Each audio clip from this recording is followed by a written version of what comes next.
우리 사순절 기간 동안에 참 수고하신 분들께 감사드립니다. 우리 하나님께 영광의 박수를 한번 쳐드리겠습니다. 감사합니다. 하나님 감사합니다.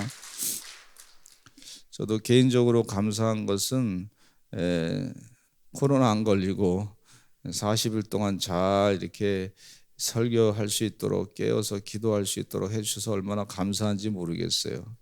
또 40일 동안에 그 1시간도 빠지지 아니하고 특성을 준비해 주신 우리 성도님들께 감사드리고 참 하나님 은혜입니다. 코로나 때문에 작년 재작년에도 제대로 이렇게 기도회를 하지 못했는데 하나님께서 이렇게 잘 하게 해주셔서 하나님께서 하신 것이다 믿습니다. 우리 성도님들도 계속해서 쉬지 않고 기도하시는 거룩한 영적인 습관을 가지고 기도 많이 하시기를 간절히 축원합니다. 우리가 영적인 체질로 바뀌어야 돼. 체질이 바뀌어야 돼. 그게 복입니다. 체질이 바뀌는 게 복이구나 생각하시기 바라고. 오늘 광고 말씀 가운데 하나는 우리 기획위원회 예배 마치고 나서 차량 운행 마치고 나서 기획위원회가 로고스홀에서 있겠습니다. 우리 장로님들 꼭 참석하시면 되겠습니다. 오늘 말씀에 보시면은요, 예수님께서 고난당하신 거 분명히 나오고 있어요. 고난당하시고. 근데 예수님께서 완전히 돌아가신 거예요. 여러분, 완전히 돌아가셨다. 예수님이 완전히 돌아가셨다는 얘기는 완전히 죽으신 겁니다. 피 한 방울까지 다 죽은 겁니다. 이 말씀을 지금 전해주시는 걸 볼 수가 있어요. 우리가 이 하나님 말씀을 들을 때 세상적인 오해로 들어서는 안 될 줄로 믿습니다. 제가 우리 딸한테 그 전에 참 재미있는 대화를 했는데, 미국에서 지낸 동안에 아내가 딸한테 뭘 가져오라냐면 이불을 가져오라 그랬어요. 이불이 뭐냐면 $2입니다. 근데 딸은 가서 뭘 가져왔냐면 우리가 덮는 이불을 가져왔어요. 그러니까 지금 한국말과 영어가 헷갈려 가지고 두 개가, 이불을 가져오라는데 우리가 덮는 이불을 가져왔어요. 언어의 그 차이가 굉장히 우리가 있는 걸 볼 수가 있어요. 여기도 말씀에 보면은요, 예수님께서 엘리 엘리 라마 사막다니 그렇게 돌아가실 때 제9시에, 그러니까 유대인의 시간은 현대 시간으로 보면은 6시간을 우리가 더해야 현대 시간으로 알 수가 있어요. 현대 시간과 맞습니다. 그러니까 오후 3시다. 6시에는 12시 정오에 온 땅에 어둠이 임했다. 제9시까지 계속됐다. 오후 3시까지 어둠이 임했다. 아주 대낮에 어둠이 잔뜩 임하게 됐다 하는 것이죠. 그러니까 세상의 기상현상이 이렇게 큰 변화가 있는 것을 볼 수가 있어요. 그때 3시쯤에 34절에 보니까 예수께서 크게 소리지르되 엘리 엘리 라마 사박다니, 이를 번역하면 하나님 하나님 나의 하나님 어찌하여 나를 버리셨나이까, 이렇게 기도하는 거예요. 하나님께 하나님 어찌하여 나를 버리셨나이까, 그렇게 했더니 말이죠, 그 사람 가운데 듣기를 뭐라 그러냐면 자기식으로 듣는 거예요. 자기식으로. 하나님을 불렀는데 엘리야를 부르나 보다 그렇게 생각해서 자기식으로 이 예수님께서 소리 지른 것을 해석을 하는 것을 볼 수가 있어요. 가만둬라, 엘리야가 와서 그를 내려주나 보자, 그렇게 해석해서 얘기한 것을 볼 수가 있어요. 엘리 엘리 라마 사막다니, 이 얘기는요, 하나님 하나님 어찌하여 나를 버리셨나이까, 이 얘기는 하나님께서 완전히 예수님을 버리신 거예요. 죄에 대한 대가를 다 짊어지신 거예요. 하나님께서 완전히 버리셨다는 얘기는 예수님께서 그 하나님의 버리시는 것이 무엇인지 다 아시는 거예요. 우리의 경험하고 우리의 감정적인 거하고 이게 다른 거예요. 예를 들자면 그 예가 참, 이 예화가 어렵지만 그래도 완벽한 건 아니지만 말씀을 드리면, 의사 선생님 같은 경우는 바이러스 그러면 이 바이러스의 위험성이 무엇인지 아주 잘 안단 말이에요. 핵무기, 그럼 핵무기의 위험성을, 핵을 연구하고 핵에 대해서 폭발 시험하고 해본 사람은 그 핵무기의 위험성에 대해서 너무나 잘 알아요. 그러나 그것을 직접 경험하지 못하고 그 위험성에 대해서 직접 실험에 참가하지 않은 사람들은 그냥 듣는 얘기, 사진 이거 정도로만 들으니까 그 위험성에 대해서 이 직접 실험한 사람하고는 좀 차이가 있게 추상적으로 그림에 나와 있는 것으로 그냥 어려움이 있겠지 이런 정도로만 보는 경우가 있단 말이죠. 근데 예수님께서 지금 하나님 어찌하여 나를 버리셨나이까 하는 말씀은, 그것은 하나님께서 예수님을 완전히 버리신 거예요. 요셉이라고 하는 사람은 고난 가운데 이 빌라도 총독의 집에 있으면서 형들의 미움을 받아서 형들에게 버림을 받았고 아버지로부터 멀리 떨어졌지만, 그러나 그가 하나님이 함께 하셨기 때문에, 임마누엘 하신 하나님이 함께 했기 때문에 그의 사는 일이 모두 다 형통했다 그랬어요. 근데 예수님은 이 하나님으로부터 버림받는 것이 무엇인지 제가 설명하는 것보다는 완벽하게 예수님께서 하나님이 버리셨다, 죄에 대한 대가를 지불을 하시기 위해서 완전히 버림을 받으셨다는 것을 이렇게 고백할 때, 이거는 우리가 얘기하는 우리 정도의 감정, 우리 인간의 감정 정도의 버림이 아니라 하나님이 버리신 것은 완벽한 버리심인 것을 볼 수가 있어요. 그래서 늘 이 성경 말씀을 읽으실 때 우리식으로 자꾸 이 해석을 해서 읽는 경향이 있습니다. 뭐 그 사람이기 때문에 그럴 수밖에 없어요. 완벽하게 다 이해를 못하니까. 그러나 이 정도가 아니라 주님이 버리신다고 하는 것은 완벽하게 하나님께서 버리셨고 버림을 당하셨구나 하는 것을 여기서 말씀해 주고 있어요. 근데 이 버림당하는 것을 보면서 예수님께서 큰 소리를 지르시고 37절에 보니까 큰 소리를 지르시고 숨지셨다 그랬어요. 이 숨지셨다고 할 때 저는 이 말씀에 대해서 큰 소리 질렀다, 어떤 소리 지르셨을까? 너무 아프셔가지고 아마 큰 소리로 그렇게 지르셨을 것 같아요. 마지막 숨을 내쉴 때 너무 아파가지고, 아프면 신음소리 내잖아요. 인간의 신음소리 가운데 그런 소리, 예수님께서 완전히 버림당하시고 그 고통 가운데, 마지막 고통 가운데 큰 소리를 지르신 것이다, 그렇게 보게 됩니다. 제가 이렇게 소리 낸 거 그 정도보다 더 하시겠죠. 그 마지막 순간에 예수님께서 돌아가시면서 그렇게 소리 지르셨다, 고통의 소리겠죠. 근데 그 순간에 성소 휘장이 위로부터 아래로 찢어졌다, 그렇게 둘이 됐다 그랬어요. 그동안 성소에 휘장이 있는데 이 하나님의 임재하는 지성소, 또 일반 사람들이 거기서 이제 기도하는 대제사장이 제사를 드리는 그런 장소, 그 성소 휘장이 말이죠, 하나님과 인간과의 단절됐던 관계를 사람이 찢은 게 아니에요. 위로부터 아래로 찢었다는 얘기는 하나님께서 사람이 손 안 닿는 곳에서부터 하나님이 그 단절된 관계를, 예수님께서 죄를 다 지불하시고 말미암아 그 하나님과 인간의 단절된 관계를 하나님이 이 다 그 단절된 걸 다 벽을 허무신 거예요. 하늘로부터 휘장이 위로부터 아래로 찢어진 거예요. 이건 하나님의 은혜인 줄로 믿습니다.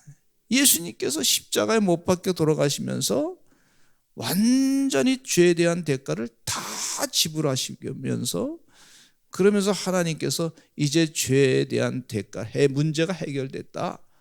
그리고 하나님께서 그 은혜 가운데 이 성소의 휘장이 착 갈라진 걸 볼 수가 있습니다. 우리가 기도 열심히 하지만 응답은 하나님이 하셔야 되는 줄로 믿습니다. 내가 많이 기도했기 때문에 됐다라는 생각은, 그것은 우리 인간적인 생각일 수 있어요. 근데 그거보다 하나님이 응답하셨다, 그게 맞는 얘기죠. 우리가 기도해서 됐다. 물론 우리가 기도해야 됩니다. 주님께서 기도하라고 그러셨는데, 근데 결국은 응답은 하나님이 하셔야 되는 거예요. 우리는 기도하지만 응답은 하나님이 하셔야 응답이 되는 줄로 믿습니다. 인간의 생각으로 자꾸 인간의 잣대로 이 하나님의 말씀을 자꾸 해석할 때 우리 약점이 드러나는 걸 봐요. 우리 주님께서 말이죠, 우리 보고 기도하라 그랬습니다. 하라고.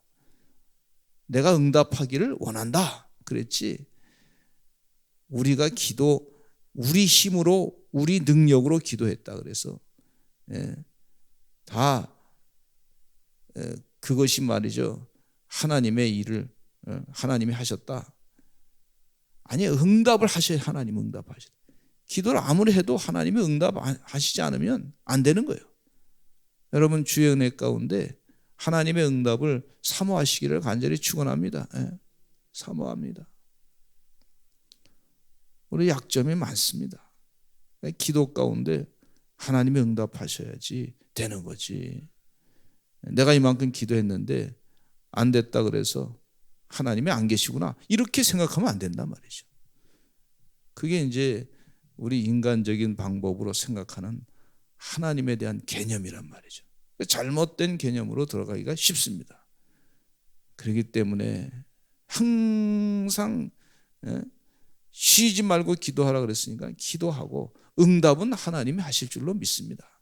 지금 이 우리의 죄를 다 사해 주신 예수님께서 십자가에 못 박혀 돌아가실 때에 휘장이 말이죠, 저 위로부터 갈라지면서 하나님과 관계가 깨어졌던 것이, 이 담이, 그 큰 이 하나님과 관계가 단절된 큰 이 어두움에 말이죠, 굴이 다 밝은 빛으로 환하게 비춰질 뿐만 아니라 담이 다 헐어지고, 이제 하나님 아버지를 아빠, 아버지 이렇게 부를 수 있게 하나님께서 우리에게 길을 허락해 주셨는데, 예수님 때문에 그 길이 가능하게 된 줄로 믿습니다. 우리 하나님 한번 불러보실까요? 아빠, 아버지. 이전에는 그렇게 부르기가 어려웠어요. 근데 이제 아빠, 나의 친근하신 아버지, 그렇게 부를 수 있게 하신 우리 주님의 크신 은혜를 잊지 아니하시고 담대하게 아빠, 아버지 그렇게 부르시고 기도하시는 주의 종들 되시기를 간절히 축원합니다.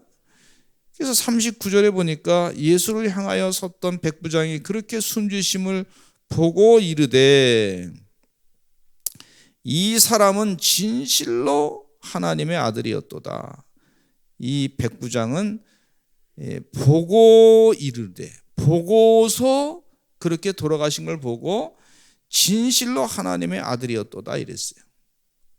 이제 우리는요, 보고 그렇게 고백하는 것이 아니라 믿고 고백하는 자가 됐어요.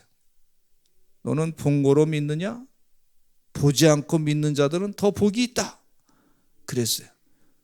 우리가 은혜 가운데 보지 않고, 주님께서 이때 이렇게 십자가에 못 박혀 돌아가시면서 그렇게 고난을 당하시고 죽으심을 당하셨구나. 우리는 믿습니다.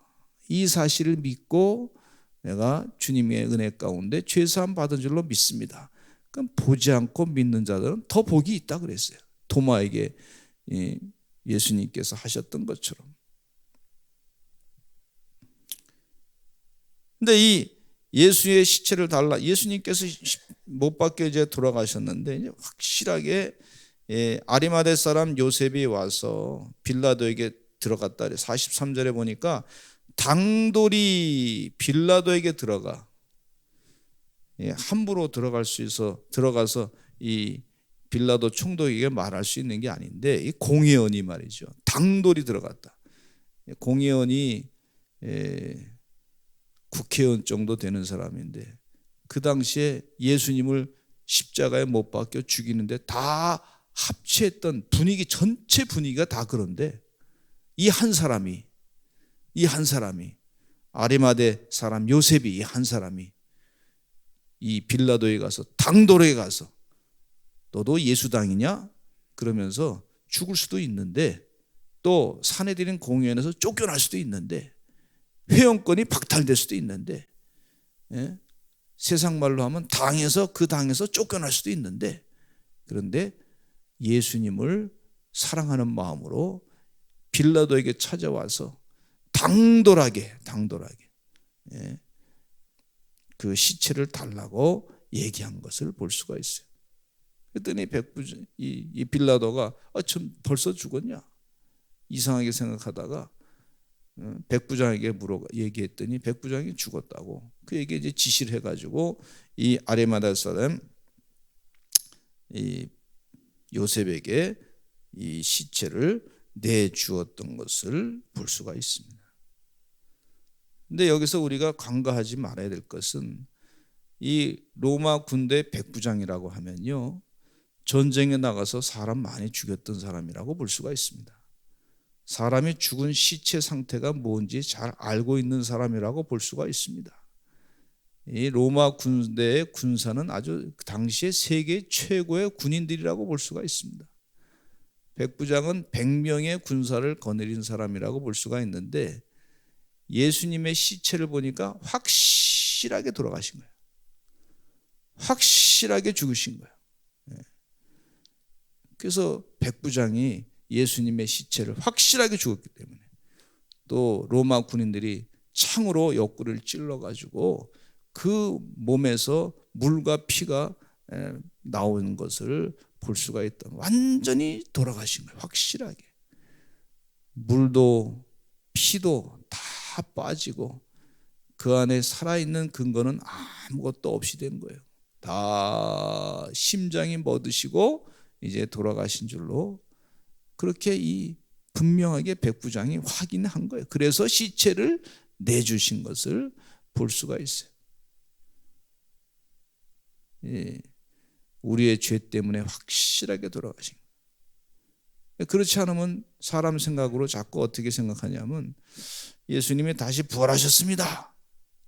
부활했는데 어떤 사람들은 예수님의 피가 아직도 한 방울이 좀 살아남아가지고 다시 살아났습니다. 이상한 얘기를 하는 거예요. 아니요, 예수님은 돌아가실 때 완전히 돌아가신 거예요. 자꾸 우리식으로 자꾸 생각해가지고 부활이라고 하는 단어를 얘기할 때 무슨 뭐 도스토옙스키의 명작 부활이라고 하는 얘기 가운데 보니까 어떤 여인이 말이죠 죽게 되었는데 그 법정에 세워가지고 죽게 되었는데 근데 그 사람을 살리기 위해서 한 사람이 막 도와줘서 말이죠 그래서 살아났다. 그래서 그거는 부활이라고 그러는데 그건 부활이 아니라 그냥 회복입니다. 회복.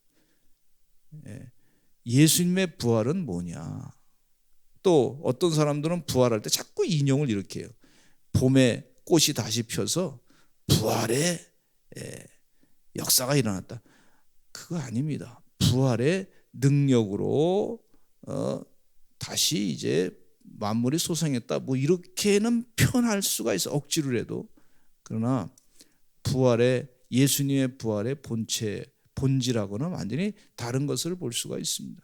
이게 상당히 중요한 개념이에요.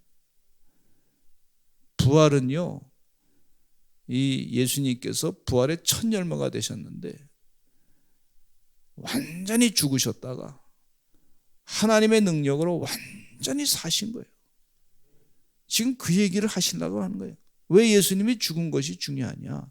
우리 더러운 죄를 다 사해 주시기 위해서 고난당하시고 고통당하셨는데 완전히 돌아가셨다고 하는 사실을 우리가 분명하게 이 주변에 있는 정황과 사건을 보면서 분명하게 기록된 것으로 우리가 믿게 되는데 얼마나 하나님의 능력이 크신지, 완전히 죽었던 것을 에스겔 골짜기의 마른 뼈다귀가 말이죠, 하나님의 생기로 말미암아 다시 군대가 되듯이 말이죠, 큰 살아있는 그런 군대가 되듯이 부활의 역사가 있는 겁니다. 부활은요, 이건 사람의 생각에 어떤 세상 것과 비유할 수 없는 그런 하나님의 전적인 새로운 창조의 그런 역사입니다. 역사. 이건 세상 것으로 자꾸 비유하다 보면은 그럼 사람이 그러다 보면 사람 방법으로 사람이 제국주의자의 사람이 권력이 많은 사람의 그 생각이 또 새로운 어떤 과학자의 그런 것으로 말미암아 사람을 말이죠 부활시킬 수 있다. 이런 인간적인 근거를 자꾸 가지려고 해요, 사람들이. 그거 아닙니다. 하나님의 천적인 그런 사람을 새로 살리는 그런 하나님의 부활의 능력이 우리에게 그것을 지금 가르쳐주고 계신 것을 볼 수가 있어요. 주의 은혜 가운데 이 하나님의 전적인 능력을 새로운 새하늘과 새 땅을 창조하노라 이렇게 말씀하셨는데 이건 세상의 것과 어떤 비유하기가 힘든 그런 하나님의 부활의 역사를 우리에게 가르쳐 주시는 그런 은혜의 말씀인 것을 볼 수가 있어요. 예수님 확실히 돌아가셨어요. 완전히 죽으셨어요. 완전히 죽으셨어요. 어떤 사람들은 화장해야 됩니까? 매장해야 됩니까? 이 문제 가지고 굉장히 고민하시던 분들 계세요. 예수님 다시 재림하실 때 이 땅에 있는 사람들이 시신이 말이죠, 그냥 매장된 상태에 있다가 다시 부활할 때 부활체의 모습으로 다시 변화되는데 그럼 뭐래도 좀 근거가 있어야 되지 않습니까? 아니에요. 그 정도가 아닙니다. 우리 주님의 부활의 개념은. 하나님의 능력은 그게 아니에요. 아무리 다 없어졌다 할지라도 우리 주님께서 하나님이 하시는 것은 완전하게 마른 뼈다귀도 다 변화시켜서 생기로 군대를 만드는 것처럼 새하늘과 새 땅을 만들어낸 것처럼 그런 하나님의 능력을 우리에게 또 소망 가운데 보여주시는 것을 볼 수가 있어요. 우리의 주의 종들이 이제 부활체의 모습으로 영원히 세상에서 부활체의 모습으로 주님과 함께 부활하신 주님과 함께 세상을 다스리게 될 줄로 믿습니다. 그게 부활의 첫 열매가 되셔서 우리에게 그런 소망을 주신 하나님이신 줄로 믿습니다. 우리의 더러운 죄를 완전히 사하시기 위해서 완전한 고난을 당하시고 완벽하게 하나님으로부터 버림받으시고 하나도 남김없이 다 죽으시고 그리고 우리의 죄를 사해 주신 주님의 사랑을 기억하면서 부활의 소망으로 다시 은혜 가운데 영생의 부활로 살아가시는 하나님의 귀한 종들, 이 복음의 기쁜 소식을 누리는 하나님의 종들이 되시기를 간절히 축원합니다. 자꾸 사람들은 증명이 돼야 본다. 증명이 돼야. 하나님의 역사를 세상 걸로 증명을 해보자. 여러분, 하나님의 영생의 시간을 인간이 한 100년 사는 인간의 개념으로 영생의 시간을 어떻게 증명해요? 잣대가 틀려, 잣대가. 지금 그 얘기를 지금 우리 하나님께서 성경 말씀에서 하시는 줄로 믿습니다. 그 말씀하시는 거예요. 세상의 잣대를 가지고 자꾸 부활을 예? 이 상쇄시키려고 그러는데 증명해봐라 부활을. 예? 그건 세상의 잣대로 자꾸 하는데 그거 아닙니다. 지금 우리 주님께서 그 말씀하시는 거예요. 이것은 하나님의 전적인 사건이에요. 주의 은혜 가운데 우리가 사는 것도 기적입니다. 우리 사랑하는 성도들이 말이죠, 이 세상에 사람으로 태어난 것 자체가 이게 기적이에요. 기적. 하나님의 전적인 일하심과 역사이신 줄로 믿습니다. 주의 은혜 가운데 부활도 그렇게 바라보시는, 은혜 가운데 사시는, 영생의 삶을 사시는 주의 종들 다 되시기를 간절히 축원합니다. 우리 다 같이 주여 많이 하시고 통성으로 기도하겠습니다. 하나님, 주의 은혜 가운데 영적인 전쟁에서 반드시 승리하시는 하나님의 종들 되게 하여 주시옵소서. 나를 예수 믿게 하시고 하나님의 복음을, 말씀을 듣게 하시고 깨닫게 하시고 영원한 부활체의 모습으로 영원히 주님과 함께 세상을 다스리는 놀라운 은혜 가운데 살게 하시는 줄로 믿습니다. 우리 다 같이 감사하면서 주여 많이 하시고 통성으로 기도하겠습니다. 주여.